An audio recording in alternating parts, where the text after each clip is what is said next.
Now, it defies logic that you would allow them to go from boys to men.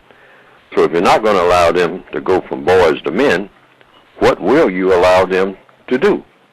Because they're constantly growing, they're constantly getting smarter, and they have a natural tendency to want to break away from boyhood and to become men. So what you do is divert them away from wanting to become men and have, if it's a male, have him go from boyhood to femalehood. In other words, he changes his gender altogether, at least in his mind. Then he's easier to control.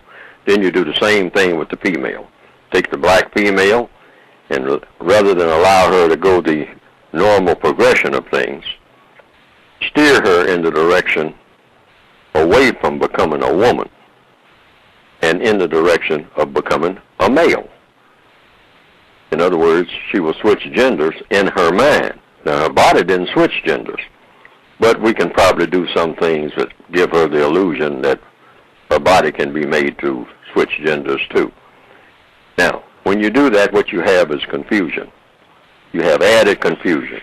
And one of the best ways to control people for a long period of time, particularly if you confuse them sexually, is through confusing them sexually, so that you have a male thinking he's a female or wanting to be a female, even if he's struggling and trying and whatnot and trying to do everything that a female does, but he doesn't have the physical equipment. But he's got it in his mind anyway. He's just determined that he's going to act like one and be one and do the things that females do, and look at males like a female looks at males normally. And then over in the female column, have the female do the same thing.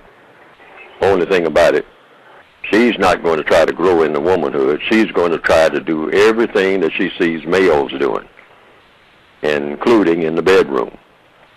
Try to become an artificial male. And she can do this in her mind because the mind is very flexible. A person can actually think that they are a bird if they want to. But before they try to fly or jump off a building, it's best that they get their equipment for doing so. So that's the way that works. And when you can get people on that role, and when you have people subject to you, you can always propagandize anything. You can make anything look like it's the fashion because you set the rules for the society. So that's what's going on. I tried to be as comprehensive as I possibly could in that description, and I hope that people could understand what was being said. Yes, sir. So that's what we have now. We're heading in that direction now, full steam ahead. Mm-hmm.